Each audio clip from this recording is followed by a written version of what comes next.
Hello दोस्तों, तो आज बीएड के एक और टॉपिक के बारे में बात करने वाले हैं। मनोवैज्ञानिक विधियां क्या क्या थी। एक तो पहला हम लोगों ने पढ़ा था आत्मनिरीक्षण विधि। आत्मनिरीक्षण विधि में डिटेल में बात किया था उसके गुण और दोष। आज हम लोग बात करने वाले हैं निरीक्षण विधि। निरीक्षण विधि को इंग्लिश में कहा जाता है दोस्तों ऑब्जर्वेशन मेथड या बहिर्मुखी अवलोकन या बहिर्दर्शन विधि, या फिर इसे इंग्लिश में कह सकते हैं ऑब्जेक्टिव ऑब्जर्वेशन। ऑब्जेक्टिव ऑब्जर्वेशन का मतलब कुछ ना कुछ हमारा क्या है, ऑब्जेक्टिव है उसे निरीक्षण करने का। तो आज इसके बारे में डिटेल में चर्चा करने वाले हैं। अतः निरीक्षण विधि, हम आत्मनिरीक्षण विधि जितनी ही पुरानी है,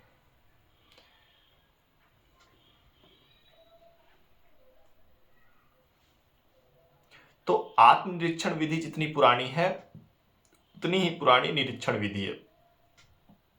तो आत्मनिरीक्षण और निरीक्षण की अगर प्राचीन काल देखा जाए, समय काल देखा जाए, तो वो उतनी ही पुरानी है जितने की आत्मनिरीक्षण। फिर आता है इस विधि को बहिर्मुखी अवलोकन या बहिर्दर्शन विधि या प्राकृतिक अवलोकन या अनियंत्रित अवलोकन के नाम से भी जाना जाता है। अवलोकन के नाम से भी या बहिर्मुखी के नाम से भी जाना जाता है दोस्तों। नेक्स्ट, इस अवलोकन के दो भाग होते हैं, नियंत्रित अवलोकन और अनियंत्रित अवलोकन। नियंत्रित अवलोकन का मतलब कंट्रोल्ड ऑब्जर्वेशन और अनकंट्रोल्ड ऑब्जर्वेशन। नियंत्रित अवस्था में अवलोकन नियंत्रित अवलोकन कहलाता है। इसका दूसरा नाम प्रयोगात्मक अवलोकन भी कहते हैं। अनियंत्रित अवलोकन प्राकृतिक अवलोकन कहलाता है। जो नियंत्रित होता है, जिसे नियंत्रण करते हैं, उसे हम लोग नियंत्रित अवस्था में ही कैलकुलेट करते हैं। नेक्स्ट आता है अवलोकन। अवलोकन विधि क्या होती है? जो नियंत्रित अनियंत्रित, अगर कोई बंदा नियंत्रित अवस्था में है, मीन्स की कंट्रोल्ड वे में है, तो उसे कंट्रोल्ड कहते हैं। और अनियंत्रित अवस्था की सिचुएशन जब भी आती है उसे कहते हैं हम लोग, क्या कहते हैं, उसे कहते हैं प्राकृतिक अवलोकन। निरीक्षण बहिर्दर्शन अथवा अवलोकन का शाब्दिक अर्थ होता है किसी वस्तु या क्रिया को देखना। निरीक्षण का मतलब क्या हुआ? अगर कोई इंस्पेक्टर है, वो निरीक्षण करने गया, इंस्पेक्शन के लिए गया इंस्पेक्टर, तो उस कंडीशन में क्या होता है, उस किसी वस्तु या क्रिया को देखना कि वो वस्तु कैसी है, क्रिया उसकी कैसी हो रही है, वर्किंग में है या नहीं है दोस्तों। मानव व्यवहार के अध्ययन के संदर्भ में इसका अर्थ यह है कि मानव के बाह्य व्यवहार को देखना, समझना और उससे संबंधित तथ्यों का पता लगाना। मानव व्यवहार के अध्ययन के संदर्भ में इसका अर्थ यह है कि मानव व्यवहार के अध्ययन के संदर्भ में इसका अर्थ यह है कि मानव के बाह्य व्यवहार को देखना, समझना और उससे संबंधित तथ्यों का पता लगाना। कॉलसेनिक के अनुसार क्या है? यह निरीक्षण दो रूपों में किया जाता है। यह निरीक्षण दो रूपों में किया जाता है, एक औपचारिक रूप में और एक दूसरा अनौपचारिक रूप में। औपचारिक और अनौपचारिक क्या होता है? औपचारिक रूप में निरीक्षण और अनौपचारिक रूप में निरीक्षण।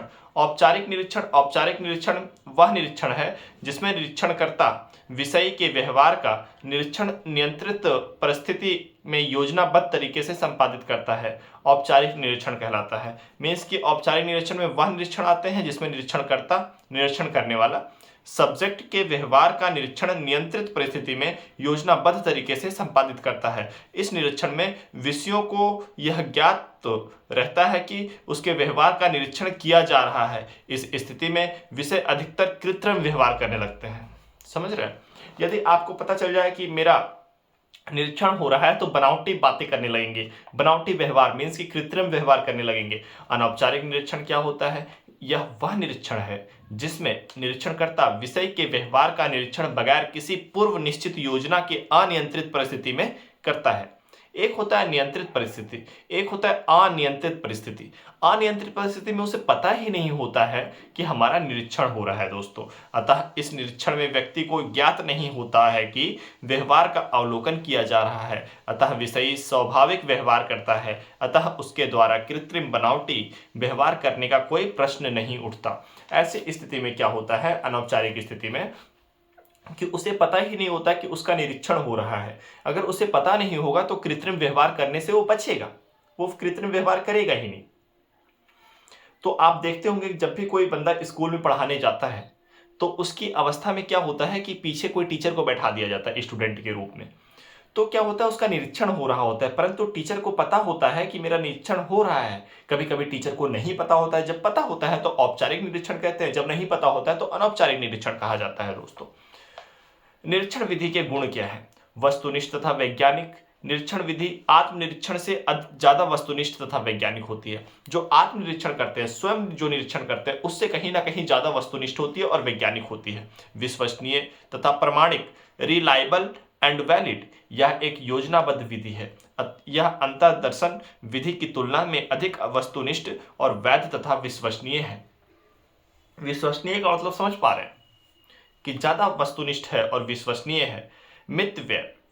मितव्यय का मतलब क्या होगा? इकोनॉमिकल। इकोनॉमिकल का मतलब क्या होगा कि अपने ज्यादा महंगे नहीं है।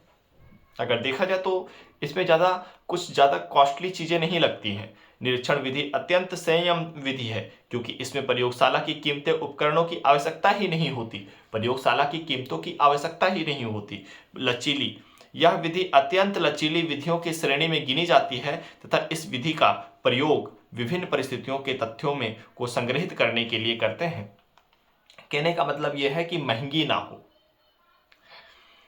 और उसमें सटीकता हो, विश्वसनीयता हो, वस्तुनिष्ठ हो, वैज्ञानिक रूप से वो प्रमाणिकता हो, उसमें विभिन्न व्यक्तियों के का व्यवहार, बिहेवियर ऑफ डिफरेंट इंडिविजुअल्स। यह विधि व्यक्ति विशेष तथा व्यक्ति समूह दोनों के ही व्यवहार को का अध्ययन करने में सक्षम है। यह विधि व्यक्ति विशेष तथा व्यक्ति समूह दोनों के, व्यक्ति को एक इंडिविजुअल की बात करें या व्यक्ति के व्यवहार की बात करें, दोनों में यह सक्षम है। व्यक्ति तथा समूह का व्यवहार। इस विधि के द्वारा व्यक्ति तथा समूह के व्यवहार का निरीक्षण किया जा सकता है। इस विधि के द्वारा व्यक्ति तथा समूह के व्यवहार का निरीक्षण किया जा सकता है।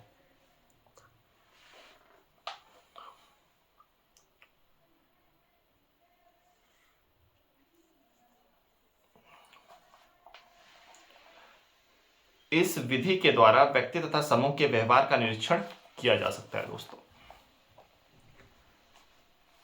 प्रयोगात्मक विधि के लिए स्थान। प्रयोगात्मक विधि के लिए क्या स्थान है? यह विधि प्रयोगात्मक विधि के लिए आधार प्रस्तुत करती है। यह विधि प्रयोगात्मक विधि के लिए आधार प्रस्तुत करती है क्योंकि प्रयोग कठोर अनियंत्रित प्रयोगशाला के परिस्थिति में बहिर्मुखी के अलावा और कुछ भी नहीं होता। नेक्स्ट अपना क्या आता है दोस्तों? शिक्षा स्थितियों में लाभदायक। इस विधि की मदद से बच्चे के कमरे में पढ़ाई की निगरानी आसानी से की जा सकती है।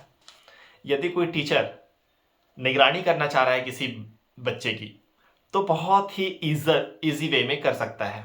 बहुत ही आसान तरीका है। कोई ज़रूरत नहीं है कि कैमरा वैमरा लगाने की। कोई व्यक्ति आ रहा है कि कोई व्यक्ति विशेष की बातें की जा रही है, तो आसानी से क्या हो सकता है, बातें हो सकती है। नेक्स्ट आता है समस्यात्मक बालकों, पिछड़े बालकों तथा प्रतिभाशील बालकों का व्यवहार इस विधि के माध्यम से देखा जा सकता है तथा शिक्षा का परिणाम निकाला जा सकता है।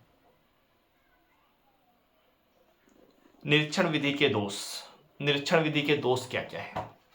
इसमें क्या ऐसी प्रॉब्लम्स आती हैं जिसे दोष माना जाता है? तो ये सब हम लोग क्या पढ़ रहे हैं पता है? एक पढ़ा हम लोगों ने आत्मनिरीक्षण विधि, एक पढ़ा हम लोगों ने निरीक्षण विधि। तो ये आत्मनिष्ठ या अवलोकन विधियां हैं। आत्मनिष्ठ या अवलोकन विधियां हम लोगों ने पढ़ा। इसमें गाथा विवरण विधि भी है। और कौन सा विधि विवरण है? ये सारे विवरण हैं, कौन से मेथड है। फिर हम लोग पढ़ेंगे वस्तुनिष्ठ। वस्तुनिष्ठ में आता है प्रयोगात्मक विधि, जीवन इतिहास विधि, उपचारात्मक विधि या निदानात्मक विधि, मनोविश्लेषण विधि, विकासात्मक विधि, तुलनात्मक विधि। ये सारे अपने कौन सी विधि हैं? वस्तुनिष्ठ या फिर विवरणात्मक। और उससे पहले आत्मनिष्ठ। दो ही विधियां पढ़ना है, एक आत्मनिष्ठ पढ़ना है, एक वस्तुनिष्ठ पढ़ना है। दोस्तों,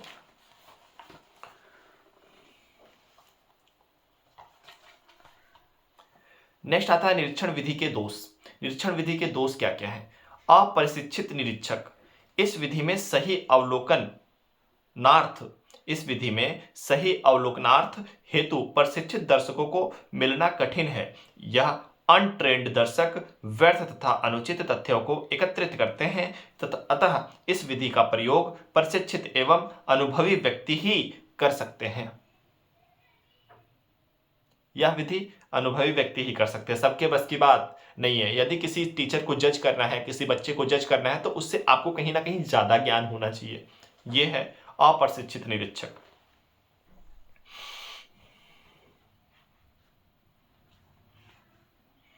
अंतर्मुखी इंट्रोवर्ट। अंतर्मुखी का मतलब इंट्रोवर्ट क्यों हो रहे हैं भाई? यह विधि एक प्रकार की अंतर्मुखी ही है, क्योंकि कभी कभी दर्शक नर्म हो सकता है, कभी कभी दर्शक नर्म हो सकता है, अर्थात यह विषय को रियायत दे देता है, जबकि कभी कभी वह कठोर हो जाता है, विषय को किसी प्रकार की रियायत प्रदान नहीं करता। बनावटीपन, आर्टिफिशियलिटी। बनावटीपन का अर्थ क्या है? औपचारिक निरीक्षण में चूंकि विषय को यह ज्ञात होता है कि उसके व्यवहार का निरीक्षण किया जा रहा है, उसके व्यवहार का निरीक्षण किया जा रहा है, अतः वह सावधान सजग हो जाता है, कृत्रिम व्यवहार करने लग जाता है। इस समय यह विधि अर्थहीन हो जाती है। इसके अलावा कई बार व्यवहार में स्वतः ही बनावटीपन आ जाता है। स्त्रियों के व्यवहार में अजनबी को देखकर स्वतः बनावटीपन आ जाता है। स्त्रियों के व्यवहार में अजनबी को देखकर स्वतः बनावटीपन आ जाता है कि भाई मैं ऐसा हूं, ऐसी हूं। परंतु ऐसा हो भी सकता है, ऐसा नहीं भी हो सकता है। जो समझदार होते हैं वो ऐसा नहीं करते हैं। नेक्स्ट आता है व्यवहार घटित होने के लिए लंबी प्रतीक्षा, long wait for reoccurrence of behaviour. इस विधि में कई बार अमुक घटना की घटने के बाद उस घटना के पुनः घटने के लिए लंबा इंतजार करना पड़ता है। जैसे यदि किसी बच्चे के क्रोध के व्यवहार का अध्ययन करने के लिए हमें उसके पुनः क्रोध में आने की प्रतीक्षा करनी पड़ती है। मीन्स की प्रतीक्षात्मक एक तरह से विधि है, ये प्रतीक्षा करने योग्य है। नेक्स्ट आता है व्यक्तिगत समस्याएं, पर्सनल प्रॉब्लम्स। व्यक्ति के कुछ समस्याएं तथा अनुभव ऐसे भी होते हैं जिन्हें देखा नहीं जा सकता, जैसे लिंग अनुभव, व्यक्तिगत समस्याएं हैं ये। नेक्स्ट आंतरिक व्यवहार। आंतरिक व्यवहार का मतलब इंटरनल बिहेवियर। अवलोकन विधि द्वारा किसी मनुष्य के आंतरिक व्यवहार का पता नहीं कर सकते, क्योंकि किसी भी व्यक्ति के आंतरिक व्यवहार को देखा नहीं जा सकता। समझ रहे हैं? अचेतन मन, अनकॉन्शियस माइंड। अनकॉन्शियस माइंड का मतलब किसी भी व्यक्ति के अचेतन मन को हम निरीक्षण विधि द्वारा नहीं जान सकते। तो अचेतन मन क्या है, अनकॉन्शियस माइंड क्या है?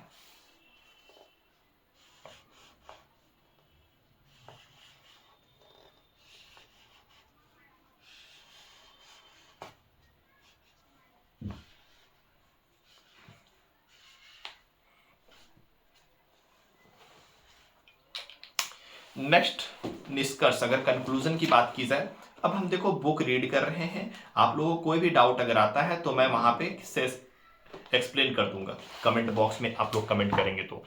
नेक्स्ट आता है कंक्लूजन। कंक्लूजन क्या होता है? निष्कर्ष।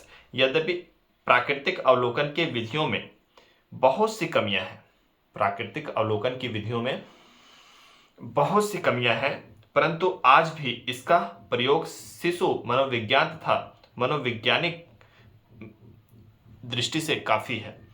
दूसरी तरफ निरीक्षण विधि काफी समय तक वस्तुनिष्ठ, वैध, विश्वसनीय भी है, बशर्ते कि इस विधि में निरीक्षण क्रमबद्ध रूप में सावधानी पूर्वक किया जाए तथा प्राप्त तथ्यों को सावधानी पूर्वक लिखा जाए और आंकड़ों का वैज्ञानिक ढंग से विश्लेषण किया जाए।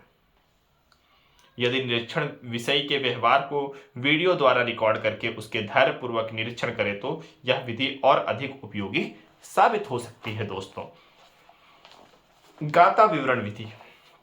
गाथा विवरण विधि मतलब एनेक्डोटल मेथड। गाथा विवरण विधि पद्धति का उपाख्यान विधि भी कहते हैं। यह एक आत्म गतिविधि है। इस विधि में व्यक्ति अपने किसी पूर्व अनुभव या फिर व्यवहार का पुनः स्मरण करके एक दस्तावेज प्रस्तुत करता है। मनोवैज्ञानिक विधि, मनोवैज्ञानिक उसे सुनकर एक लेखा तैयार करते हैं और उसके आधार पर अपना निष्कर्ष निकालते हैं। गाथा विवरण विधि के गुण। इस विधि में विभिन्न घटनाओं के तथ्य का संचय व्यक्ति के स्वयं स्मरण करता है, अतः तथ्य सत्यता पर आधारित होता है। इस विधि में विभिन्न घटनाओं को संचित किया जाता है, तदुपरांत इस घटना की परस्पर तुलना की जाती है, आलोचनात्मक ढंग से उनकी व्याख्या की भी जाती है और उसके बाद निष्कर्ष निकाला जाता है। ये सब थे इनके विधि के गुण। अब दोष क्या है? डीमेरिट्स क्या है इनके? इस विधि में व्यक्ति अपने पूर्व अनुभवों को ठीक ठीक स्मरण करके नहीं बता पाता तथा इस घटना के से संबंधित कई तथ्यों को वह भूल जाता है और तथ्य को अपने वर्णन विधि की आत्मनिष्ठा के कारण परिणाम पर विश्वास नहीं किया जा सकता। सभी घटनाएं यथार्थ रूप में प्रकट नहीं हो पाती। यह विधि वैज्ञानिक भी नहीं है, अतः हम यह कह सकते हैं कि आत्मगत होने के कारण यह विधि विश्वसनीय नहीं है। इसलिए इस विधि का उपयोग पूरक विधि के रूप में किया जाना चाहिए। दोस्तों, तो गाथा विवरण समझ में आया? गाथा विवरण विधि क्या होता है और निरीक्षण विधि, और इससे पहले की वीडियो में हम लोगों ने आत्मनिरीक्षण विधि पढ़ा था। थैंक यू दोस्तों।